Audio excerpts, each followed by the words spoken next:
What happens if you spend at least 20 minutes outside every single day? In 2017, I set out to find out.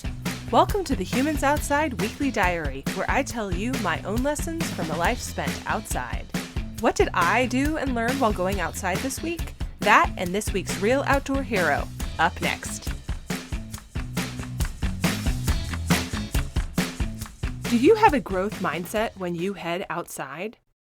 I am one of these people in the world that does the same thing all the time. I know, you're thinking, surely that's an exaggeration, but it's really not. I eat the same thing for breakfast every day, and basically the same thing for dinner and lunch too. I drink black coffee. I get up and go to bed at the same time on weekdays.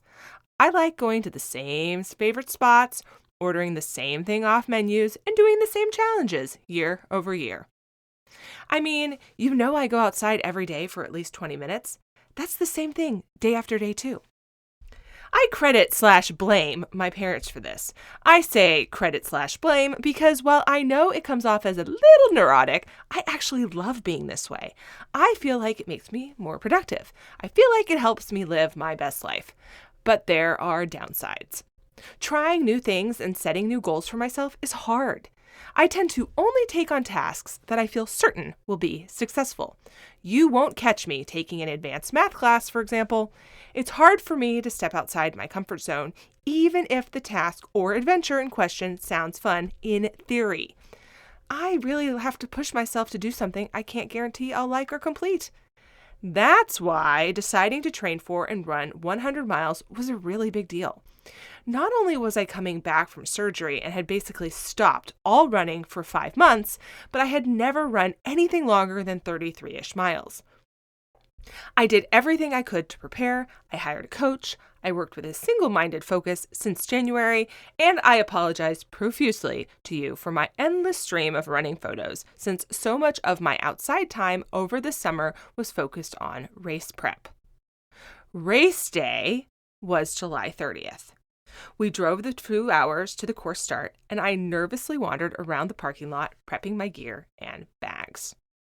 The Resurrection Pass 100 is largely self-supported, with my husband meeting me at 2 trailheads along the way at the 42-mile and 70-mile marks. That meant I had to run 42 miles with only the support on my back, followed by another 30-ish miles until the next time I saw anyone or restocked. The race started at 3 p.m. and went over a mountain pass, so that meant running in the dark in a place with plenty of bears. If you want to encounter a bear on a bushy trail at prime bear time, the Resurrection Pass races are the perfect time to do it. I had a few friends who I thought I might be able to run with, but when you're trying to run 100 miles, keeping your own pace and running your own race is super important. We set off and hit the trail. The first 34 miles or so were downright amazing. I was running with my friend Rachel. The wildflowers were out of control. It was like moving through a dream. We stopped at streams and refilled our water. We ran and chatted. We walked big hills. It was completely amazing. Then we turned on our headlamps and kept going, shouting woo-wee to warn the bears that we were on our way. At this point, it was sometime around midnight, and we reached the 42-mile mark at about 2 a.m. Bags repacked, a change of socks, and some snacks consumed, we set off again. But now it was getting cold. And over the next 8 or so miles, we went from happy and moving to sluggish and freezing. And of course, it's the middle of the night, and I had never in my whole life before right then stayed up overnight.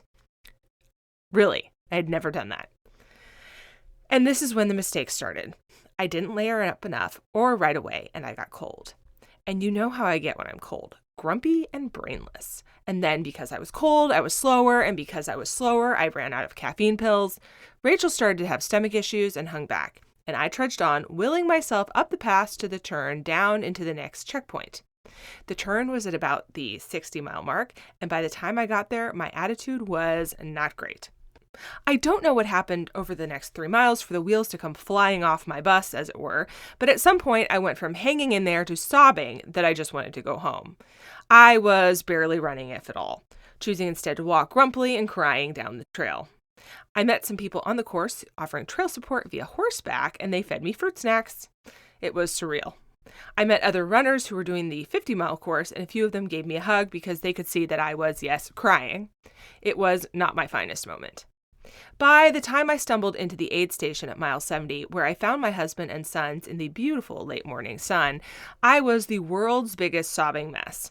Luke tried to convince me to go back out, but I just couldn't fathom it. Even now, I don't know what I could have said to myself to pull myself out of that mental pit. Nor do I even understand why I was in the mental pit other than I was sleep deprived and previously cold, since I wasn't even cold right then, and hadn't done a good job of keeping up with food. So, I quit. I quit the thing that I had been training for since January, devoting 800 miles of run training, who even knows how many hours that is, and almost 80 hours of other cross training too. I slept in the van on the way home. I spent days trying to get the swelling in my legs to go down. And I learned an important lesson about growth mindset. This felt bad to me because I don't do things I might fail. And when I quit and the next day, it all felt like a failure. Why did I even bother? But this hard thing, this 100 miles, no, this was not a failure. No, I did not run 100 miles and 10,000 feet up a mountain. I ran 70 and over 7,000 feet. No, I did not finish the thing I trained for, but I finished something else. I learned here that finishing the thing is only part of success. It seems like the biggest part of success, but what if, when we only focus on that part of success, we miss all the other successes doing hard things outside can give us? What if we are walking by the wins along the way because we are so busy focusing on the finish line? I'm still learning what the smaller wins were. But among them, for example, I learned that I totally can run overnight and it's only bad at, say, 10 a.m. if you don't have enough caffeine. I learned that I have what it takes to learn new skills and try new things that are really very hard, and that I can absolutely do that with other subjects. I learned the value of surrounding yourself with people who know you and care about you. My husband, who stayed up all night helping me and other runners and then drove us all home, and Rachel, my best friend who made it back to the trailhead, also dropped from the race and talked me into admitting that I was done, something that I couldn't decide to do, even though it was clear that it was what I needed right then. I learned that even when you don't hit your goal, there's so many joys along the way. I wish you could see in person the beauty I witnessed out there. Wildflowers and vistas that are so beautiful, they look completely fake. They filled my brain and soul in a way I can't even put into words. I saw the importance of people I have in my life, and I hope you have friends and family who take care of you the way mine took care of me during and after that race. I felt the value of chasing big goals, even when you won't for sure be able to do them.